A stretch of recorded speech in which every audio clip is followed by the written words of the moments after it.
Morning, everybody. My name is Cody Norrid. I'm the Director of Programs and Policy for Georgia Interfaith Power and Light, and you are tuning in to Coffee and Something Stronger, a coffee chat style show where we talk with faith leaders, different clergy, practitioners, environmental leaders, academics, at the intersections of theology, the environment, climate change, and other social justice issues of our time. And this morning, we have on a good Gipple friend, Imam Arshad Anwar from the Roswell Community Masjid, or RCM. Thank you so much for being here and giving up some of your time to be with us this morning. Thank you so much for having me. Good morning to and everybody. I will let you introduce yourself further if you'd like, and give us kind of a recap on how you found yourself where you are now as an imam and immersed in some of this work. All right. I never actually intended on becoming an imam. That's the first thing. So, no, it was my journey to kind of, seriously engaging with my faith started actually right after 9/11. I was a senior in high school the moment that happened, and just watching the conversation nationally shift to how people were viewing and perceiving Islam and Muslims globally all over the world, it just kind of really impacted me. And so I decided to seriously engage the study of my faith. And I actually ended up traveling, I think it was in 2005, to Pakistan. And that was the country I was, my family had immigrated from that country. I was actually born there myself. And so I went and I joined the International Islamic University in the capital city, Islamabad. This was during the war in Afghanistan. And all that turmoil that was happening. But, I found myself in an environment with a bunch of, Muslim scholars from all over the globe. And it was an enlightening environment. I learned a lot about my faith. And I had come back to the United States and around 2011. And I came back with just, the idea of being able to serve the Muslim community, hopefully provide a perspective for Americans and how they viewed, Islam and Muslims globally. And I actually started off, joining up with a private Islamic school, and I taught, I came back and with all this religious knowledge, but I started teaching first grade Arabic for elementary school. But I taught kids from grades 1 all the way to 8th grade over the next 3 or something years after my return. And there was a vacancy in our community for a faith leader. And so the Roswell Community Masjid reached out to me. I was loving the work they were doing, and I got to become their first imam, their first official faith leader, even though they had a lot of people working in the community prior to me being there. But it was completely unintended. I didn't have it on my radar. But I know that I've always loved working with people. I've been a problem solver. So even if something is broken in the house, I'll try to figure it out how to do it myself first.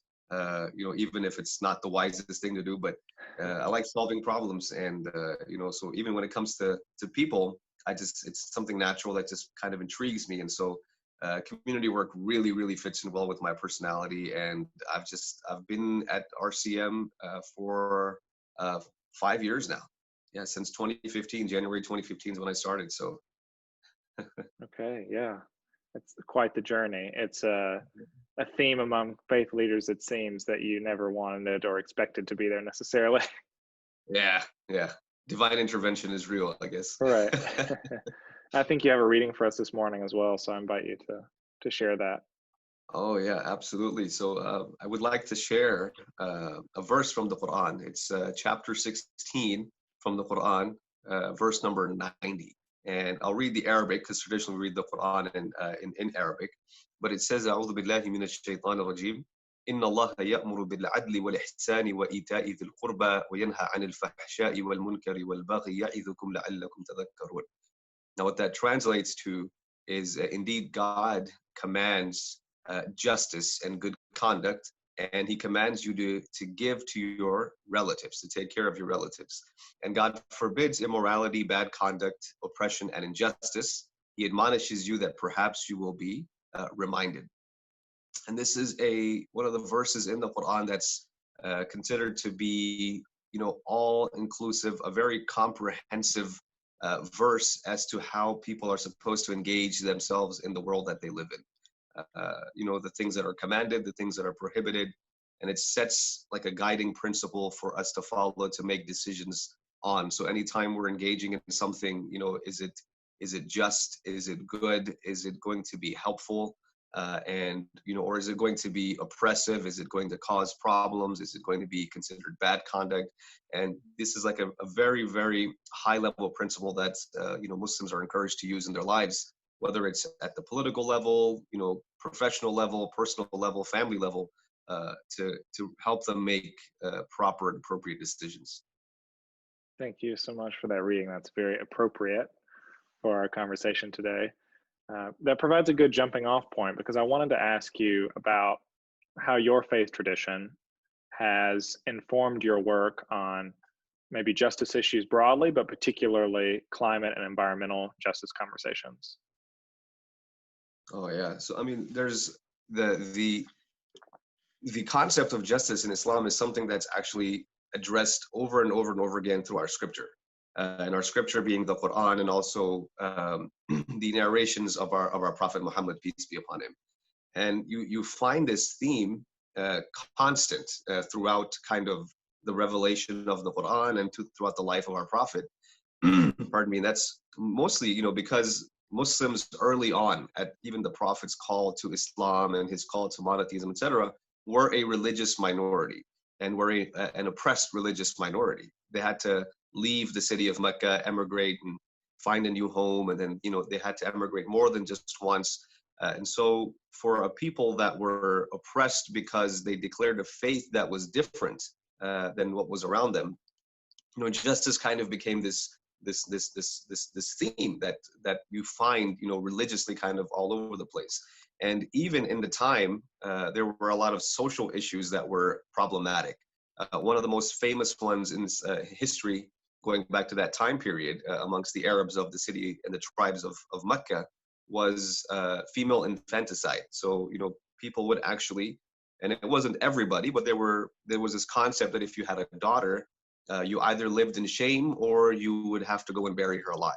And this was happening kind of on the outskirts of the city, where but the leaders, the people that were in charge, were not speaking out. Even if they were doing it, they weren't speaking out against it. And so you find from the earliest revelation of the Quran, it's not just tackling theological issues, but it's also bringing up these societal ills and these problems of murder and unfair treatment of people because of social class. These are all issues that are addressed from very early on in Revelation. And so this was like the spark of our religious beginnings, comes from the idea of establishing some form of justice. Within the Quran, you'll find ideas about economical justice. Popularly in Muslim culture, in Islamic tradition, interest is something which is prohibited. So incurring interest, or giving a loan and making money off that loan, is prohibited, because there's kind of an undue burden that's put on the person that's seeking help. It's kind of being taken advantage of, and it can be abused, as we kind of learn to live with nowadays. But there are concepts that talk about justice in terms of people's lives, people's values, beliefs, and also economic and social justice that are kind of scattered all throughout our literature. And so the overall writing theme of justice, that's why the reading I did in the beginning, God commands adl in Arabic, which means justice. It literally means to make things right, to make things kind of like balancing the scale, as if you were to say. And so the theme is sprinkled everywhere in our literature. Yeah, thank you. Yeah, that's really great. I also know from talking to you and doing some reading that you were born in the South, and you've lived a lot of your life in the South, save for going abroad for education and a couple of other things. And so I wondered if you'd talk a little bit about, you were born in Mississippi, and how growing up in the South and exercising your faith, especially as a person who seemingly kind of started taking your faith seriously post 9/11, Yeah.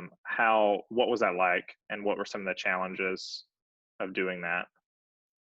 So I came to, my family moved, my father had been in the US before I was born.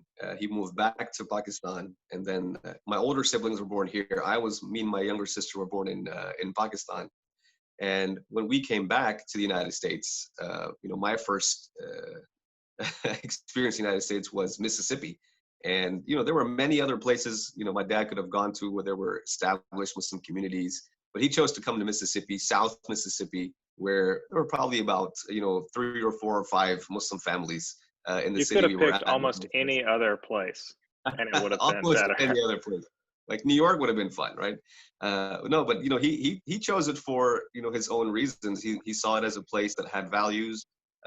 He there wasn't much competition for physicians like him and things like that. But he established himself well.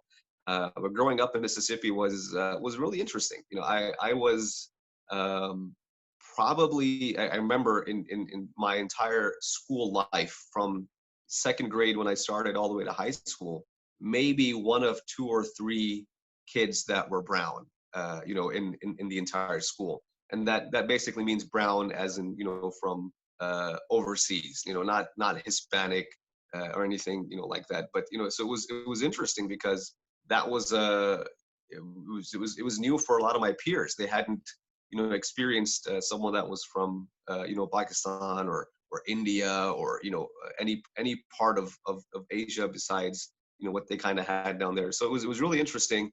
The one thing I instantly remember about growing up in Mississippi was my friends, and I always had good Christian friends, and they were really really amazing company.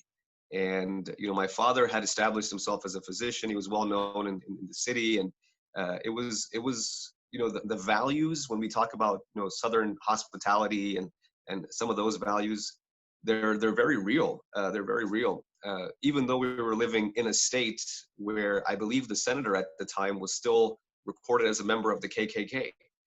So it was kind of this weird duality of things, like knowing that we're in an environment that's historically as divided as it once was, and as problematic as it once was. But then again, our experiences were kind of mixed, and so I never really had a negative experience, kind of growing up. Not a serious negative experience until 9/11, until it was 9/11. But prior to that, my friendships were strong, and it was an environment that I learned a lot of my own personal behaviors and characteristics from. You grew up in Mississippi, you have to say yes sir, yes ma'am, no sir, no ma'am. You hold the door open for people. Just some of those social rules that kind of existed down there. So it was a unique experience for sure. Yeah. And on that, you've chosen obviously to stay in the Southeast and to do your work. And I'm wondering how being in the South and immersed in it, for better or for worse, for so long, I'm curious how that impacts the work that you do now. Do you feel like you have a different perspective on doing this work in the South, and how does being I'm sure there are unique challenges to being an imam in Metro Atlanta in the South than there might be other places. And if you could speak a little bit about that. Yeah, absolutely. I mean, we're either on the Bible Belt or we are above or below the waistline, right? So we're pretty close. Yeah, I mean, this is the work I get to do. One of the best things I love about what I do is the interfaith work that I get to engage in. And when other faith groups will invite us to speak, and I've been to numerous churches from Atlanta to our area in Alpharetta, Roswell, all the way up to Gainesville and other places, and it's phenomenal to see people willing to engage a community that is not very well understood for the most part. And so especially when I came back in around 2015, I got to do a lot of work just by making these friendships and visiting other churches and synagogues and etc. Just to speak to people about Islam, and just to kind of open up these perspectives that that people get really, I guess you could say, misguided views from either how people are represented on media, what kind of movies they've watched. I mean, I remember, watching all those movies back in the 90s where, we were the hijackers and, and all that kind of stuff. Even though Die Hard didn't have a Muslim villain, I felt like it might have been better if it did. No, I'm just kidding. But people are so, and I've spoken to groups of elderly people from different church groups, and they were very open about their perspectives of Muslims being brought about by media, by particularly movies and news and the things they've seen, the negative media they've or only the one side of issues they've seen on the media. And so kind of working on people's perspectives and changing them has been one of the most enlightening things for me, and just to kind of get people to talk to groups that they don't understand. And again, even for my congregation, that has been something that has been eye-opening, because we have to explain to our congregation as well that not everybody out there hates you. Sometimes Muslims will get this perspective because of how they may have been treated, or how some people choose to talk about them, that everybody out there thinks negatively about Muslims. And so we have to work on our own congregation as well, let them know that's not the case either. There are a lot of people willing to engage, a lot of people willing to support and work with you. And so just building those bridges has been extremely, extremely helpful. Being from the South and having grown up in Mississippi is always the easiest way to break the ice with people. It's just, it just brings a smile on their faces, and it's something that it helps me make the connections that I get to make. And Southern culture is an interesting thing. It's very different from, and I've been to New York, I've been to California, and it's a different lifestyle here. People speak differently, people act differently, and so when you're more familiar, when you're more comfortable with the norms of your local culture, it just helps a lot in terms of communication and getting through to people. You talked a little bit about your interfaith work, and I know that you're really involved with that. And I wonder if you could talk about why perhaps the interfaith engagement is important to you spiritually, it seems like it's a spiritual value for you. And then kind of why is that important for tackling some of the injustices that we see? Yeah, working together is the best way to get something done. And one of the things I've learned is that, you're going to constantly have a lot of differences with people, even within the Muslim community. We have a lot of things that we can prop up as, issues that are dividing. And so even theologically, just like Christianity, Judaism, Islam may even have some, theological schools that differ from each other slightly. The Sunni and Shia being the biggest rift you can kind of see in historically in the Muslim world. But when you can learn to have a common goal and put little things aside to achieve a common goal, then everybody benefits. Everybody benefits from that. And so, working together with the interfaith groups that we have here, we're able to achieve some amazing things. We have come together to talk about, the issue of mass incarceration. We've come to talk about climate and the environment. We've come to talk about, even local issues at a very local city level, things that impact everybody, charity organizations, homelessness, all of this kind of stuff. And these are things that everybody cares about and everybody wants to work towards, especially people of faith. They're driven by this message that, God wants us to be taken care of and wants us to take care of others as well. And so, one of the things we have to understand is we can't do it alone. We absolutely cannot do it alone.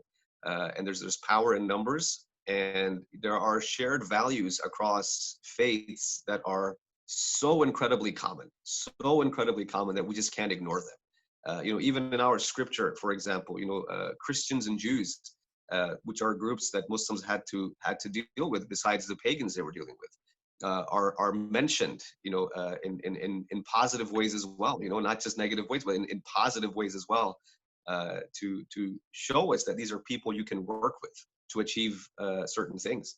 And so it's very important for us to realize that we're not meant to live on this world alone, and so therefore it doesn't make any sense that just because people are so different from one another that we would just refuse to work with them to even achieve our common goals. And again, faith is very personal, and you cannot, there's absolutely no way to force a person to believe something. But if you work hard enough, you can really help people see the values that we have in our faith, and that are common and shared, valuing humanity, taking care of other people, feeding people, providing protections rather than, opening the way for corruption and oppression, etc. These are all really, really shared values that we have in our faith. And again, it just makes sense. It makes sense that we live in a society that's very, very diverse. We're not going to achieve anything unless we work together. Let's dive into some things that we've talked about before this conversation, which are varying degrees of justice and how that relates to the purpose of legislation. I know you've done a lot of work on this, and so I'll give you the floor to kind of walk us through that process. Yeah, so I've introduced the concept of what we call the purpose of legislation in the Islamic tradition, the Islamic legal tradition, to try to give people a sense of guidance to when it comes to the work that they're doing. And what purpose of legislation talks about is that whenever rules or laws are decreed, whether so in the Islamic tradition there are laws that are decreed by God, and then there are laws that are deduced by the society and the community and the learned that are based on those on scripture. But whenever a law is put into place, whenever a rule is made, it has to serve one of these foundational purposes, which is rooted in the faith. And so there are five main areas that Muslim scholars have deduced that religion protects. And so there's three classifications. The first one is necessities. The second ones are needs, and the third one is luxuries. So necessities is the absolute, like that's your shelter, food, clothing, things you need to survive. Needs, and I use the word needs because in Arabic there are two different words, but in English it's hard to find a word that differentiates necessities versus needs. But necessities are things you cannot, it's like life or death, you can't live without them. Needs are things that are important, but they're not like life or death. And luxuries are things like, what kind of car you're going to drive. But it's the necessities part that's really, really protected by legislation. And that constitutes of five things. So we want to make sure people's religion is protected. That's one. Their lives are protected. Their lineage is protected. So meaning the right to know where you come from, what your family is, who, all that. Their intellect is protected, which is, education is seen as a necessity, something that's like almost like a life or death type thing. So the access to information and education, and then protecting their wealth. And so these are five categories that scholars have deduced the religion. Whenever a law is made, it's one of these five things that's being protected and making sure it's not being violated. And so therefore, whatever rule we come up with, or whatever, ruling we're going to come, whatever legal verdict is going to be passed, it cannot be harming any of these five protections that are guaranteed by the faith. And so this gives us now a purpose to legislation. So whenever we're coming up, let's say at a national level, if we have purpose behind our legislation, so we agree that there are certain principles that are going to be served through our laws, then whenever we make a law, whenever we pass a rule or a policy or whatever, it has to serve these underlying principles, rather than just being what is it that we feel like needs to be done now, or who is pumping the most money into our who is lobbying the hardest and getting the most money in to push us to make our decision, etc. You try to take out any other reason for a law being passed, and it has to show that it's serving to protect one of these major issues. And when it comes to the top three classifications, necessities are always given priority over needs.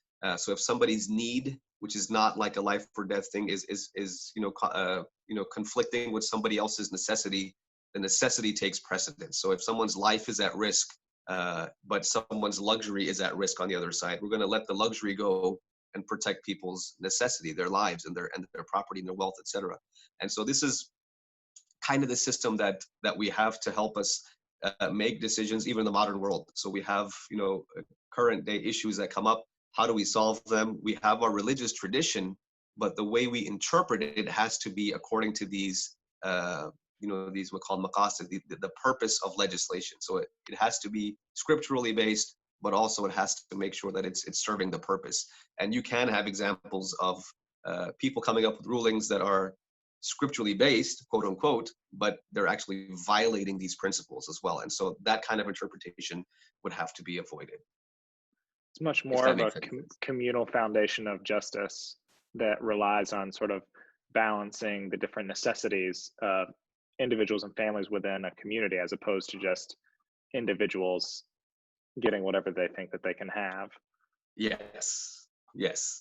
Absolutely. Yeah, Very relevant conversation for today's times. absolutely.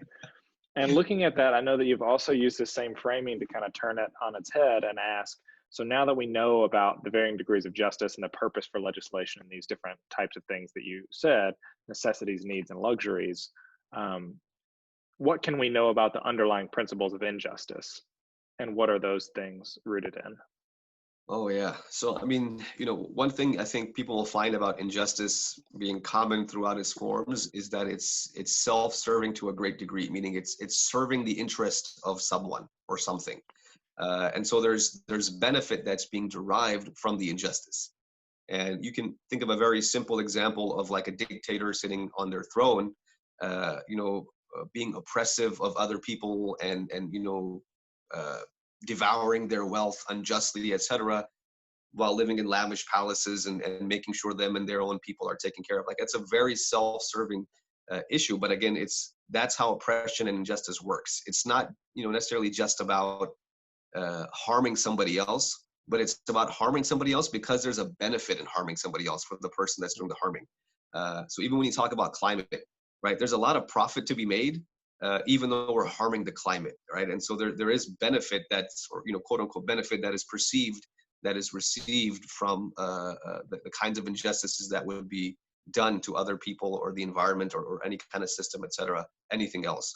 And it's that blind eye, and again, it becomes that luxury versus needs and necessities argument. If for my luxuries, what am I willing to do to other people and their needs and necessities? I'm willing to take away their right to housing or food or transportation, whatever, for my luxury of being able to live at more peacefully, et cetera, things like that.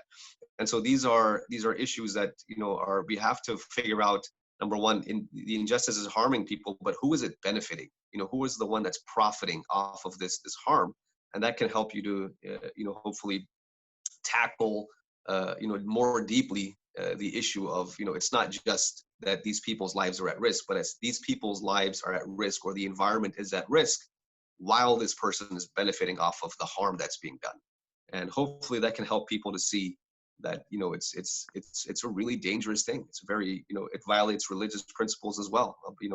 One of the things I remember seeing a long time ago, and especially with the Black Lives Matter movement, was a meme was shared by Christian friends of mine where Jesus is quoted as saying, "Blessed be the poor," and they have somebody in the back saying, "Blessed be all lives, Jesus," right? And so it's the religious teachings that we have show us that when the injustice that's being done is always there's always a benefactor, someone that's profiting off of that injustice. So.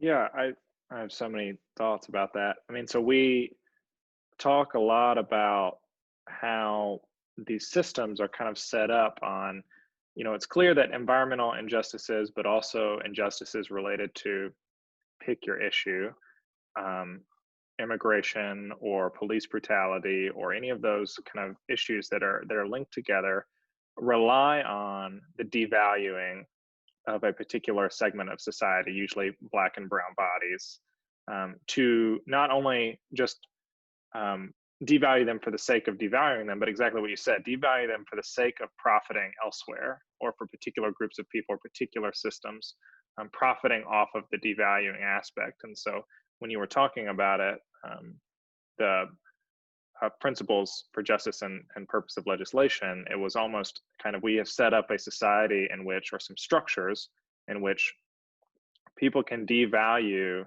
the necessities of particular people to the extent that the luxuries of a different group outweigh those necessities. Absolutely. The scale Absolutely. has been so radically contorted to serve these kind of unjust principles. You talked earlier about kind of,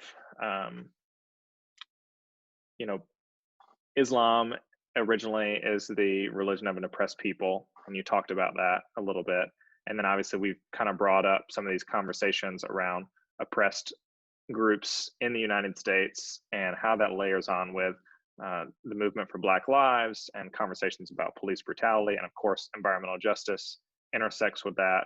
And so I'd be curious to hear your thoughts on how, kind of the different roots of your religious tradition and the ways in which oppression has faced the people of Islam for its history in different places, and the ways in which Muslim communities have sprouted up, and then how that intersects with kind of what we're seeing right now in the United States, the way that that kind of friction is bubbling up with other different groups of oppressed people. Yeah. So I think, one important distinction to make is, Islam as a theology, it is a very justice-driven theology, and that's something anyone can look through the scripture and kind of see. And when you look at it in depth and you look at how it was particularly practiced by our prophet, and again, our prophet becomes the example of implementation.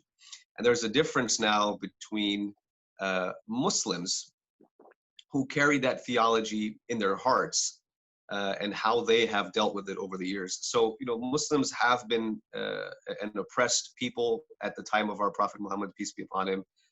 But throughout history, post the prophetic period, Muslims have also been perpetrators of oppression. And so we can't ignore that as well. And that's just, it's human nature to be able to fall into either category, right? So if you let your greed, and this is one of the underlying reasons for, this is why I mentioned somebody profiting, because one of the underlying reasons for greed scripturally, for injustice scripturally, is greed.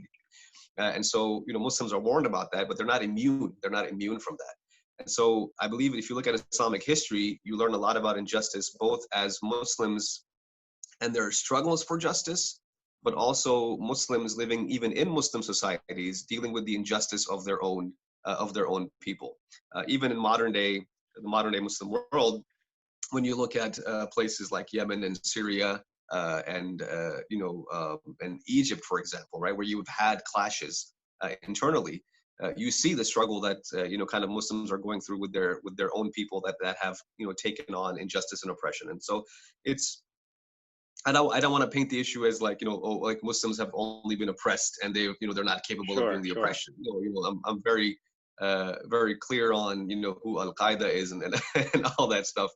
But at the end of the day, it's our theology is driven by this call to justice, and there's theological justice as well, which is the argument that's made for Islam being also a an evangelical faith. Basically, Muslims will go out and share their faith with other people because they're seeking theological justice as well. But there's that difference, different strata of justice that's kind of laid out there. But it's been, it's always interesting to see how these verses have been interpreted over time to serve productively communities all over the world. And so you have examples, for example, of, and I'm sure people have seen that movie. I forget what the name of the movie was, but they call him Saladin, Salahuddin Ayyubi, right? They call him Saladin, who when he, conquered, I believe it was Constantinople or Istanbul, or I forget what the name of the city was, but how he showed mercy to the people, and then he let them leave. And this was shown in some of the movies as well. We've had instances in our history where, Muslim conquerors have, they had certain rules religiously even that they had to obey when going into new land, new territory. And some of them were being, they had to negotiate with people that, just based off of the nature of conflict, they were going to kind of, conquer. And there have been incidents in history where, the conquered people complained to Muslim jurists that your generals didn't follow your own protocols, meaning they didn't give us the negotiation options. They didn't talk to us first. They just kind of walked in, and armies had been pulled out because, those at that point in time, justice was a value that was really respected. And so, even after conquering a land, armies had to move out because they didn't do it rightly according to the rules of engagement in, in Islamic law, etc. And so, you have, when justice is a valued principle amongst society, and I really believe it starts from the bottom up. Like, people have to take a stand that, they will not accept anything less than justice and fairness and all of that. But when that becomes something that your leadership has to serve in order for them to benefit from their leadership, and they continue to provide that, you see positive examples of that throughout history. And that's within the Muslim world and outside the Muslim world. It's really a human concept here. But it's something that really needs to be valued by society at large in order for everyone to be able to benefit from it. And I think that's one of the lessons we learn constantly throughout history. Yeah, thank you. We're running out of time, but I have questions I want to get through, so I'm going to ask them. Sure. I want to talk about, or maybe we'll follow up on this in another interview, but how, breaking fast is incredibly important to a lot of the religious celebrations that you have. And the fact that Ramadan and now other kind of celebrations are happening in the midst of COVID, I'm curious if you could talk about what some of the challenges of those are and how maybe that's changed, or you've had to like rethink how you're doing those rituals. Yeah. So, I mean, these, like any faith community, man, when you have a religious celebration, it's a huge communal issue. People come together, they're hugging, they're very close, they're inviting people over to each other's houses, they're sharing meals, they're sharing plates sometimes, right? It's just how it is. And so this has been dramatically so different than what we're used to. At the every Ramadan, nightly for the 30 nights of Ramadan, we have hundreds of people in our mosque, and that's any other time of the year that's not happening nightly. But for 29, 30 nights straight in Ramadan, we have hundreds of people that are regular daily visitors to the mosque.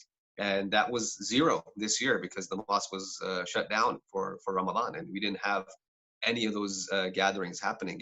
Every weekend we will have a communal dinner or breaking of the fast together with our community. I'm talking about hundreds of people that are there. And right now, July 31st is going to be the celebration of the other, it's called Eid al-Adha, the celebration of, or the festival of sacrifice, marking the Hajj, the pilgrimage to Mecca, which itself is shut down. People from outside of Saudi Arabia cannot come in to perform the pilgrimage.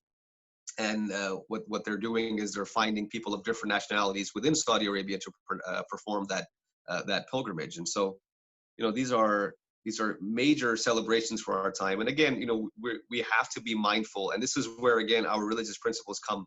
We can gather and we can have a huge celebration and we can say, hey, this is our time for faith. But that's a luxury, right? That's a luxury. It's not a need or a necessity. Even religiously speaking, that the prayer that we do on that day can be performed individually if there's a circumstance that's going to threaten people's lives.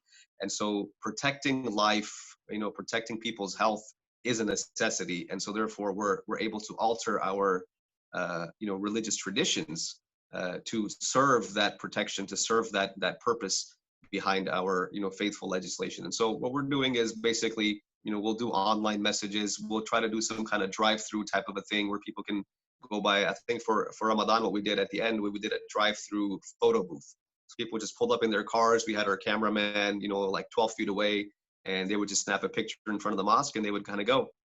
So we're probably going to do something similar to that. Yeah, but we're not, it's not going to be, and we've told our congregation this, it's not going to be normal for a long time. Our Friday services are limited in number. We could house, again, like, hundreds of people for one Friday service, but we're down to like, less than 50% of that capacity, just out of, concern for people's safety. So, it's very different, but at the end of the day, even religiously speaking, we understand that, protecting life and health is a religious value. So we're actually doing a service through faith by not engaging as we normally do.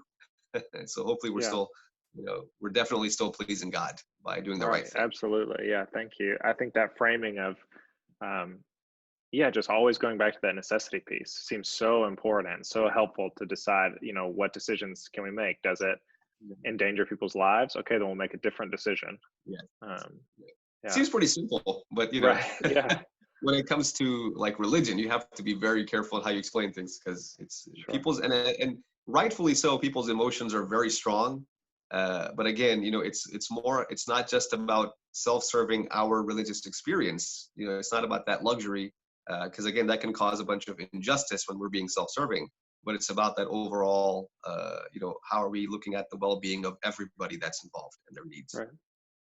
Well, I'll ask you the last question. It's the question that I've asked everybody who's come on so far, which is, what are you missing the most in this COVID-19 world? And what gives you hope for the world ahead? Oh man, what am I missing most? I mean, definitely being able to see people smile. As someone that engages with people on a daily basis, having a mask on and not being able to communicate with my facial expressions or to read people's facial expressions, I really actually miss that, because it feels like interactions are so dry. You walk into a place to pick up your food, or even if you're just out taking a hike or something, and everybody has their mask on. Even when you say hi, you can't even tell genuinely if somebody's smiling or not. So I really miss being able to see people in person and their facial expressions.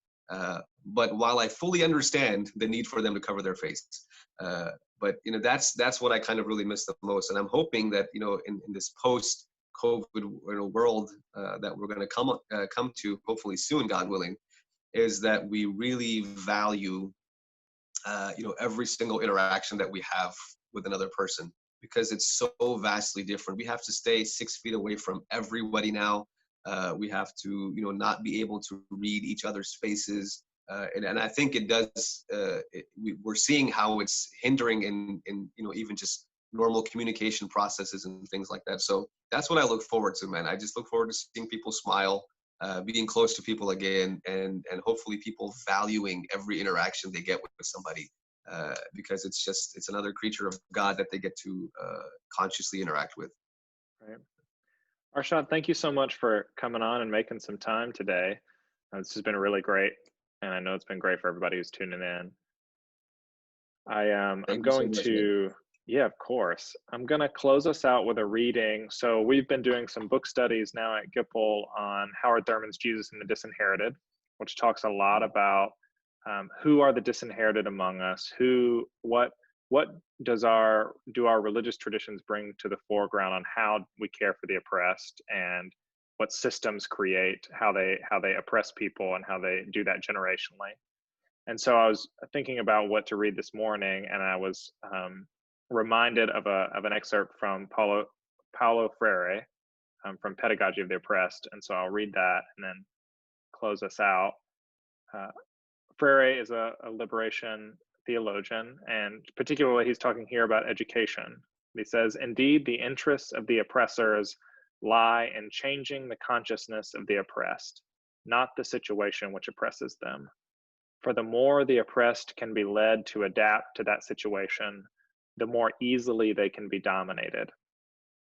To achieve this, the oppressors use the banking concept of education in conjunction with a paternalistic social action apparatus, within which the oppressed received the euphemistic title of welfare recipients. They are treated as individual cases, as marginal persons who deviate from the general configuration of a, quote, good, organized, and just society. The oppressed are regarded as the pathology of the healthy society, which must therefore adjust these, quote, incompetent and lazy folk to its own patterns by changing their mentality. These marginals need to be integrated, incorporated into the healthy society that they have forsaken. But the truth is, however, that the oppressed are not marginals, are not living outside society. They have always been inside the structure, which made them beings for others. The solution is not to integrate them into the structure of oppression, but to transform that structure so that they can become beings for themselves." So I leave that with us, that we might do the work of changing the structures of oppression to transform them so that all might be able to be beings unto themselves. Thank you all for tuning in. Again, Arshad, thank you so much. For those of you who are here, you can find us here at the same time, same place next week for Coffee and Something Stronger. We'll be talking with Reverend Jenny Phillips from the General Board of Global Missions about what they are doing and about some of their resilience processes here in the United States and abroad. So thank you so much, Arshad, and goodbye, everybody. Thank you.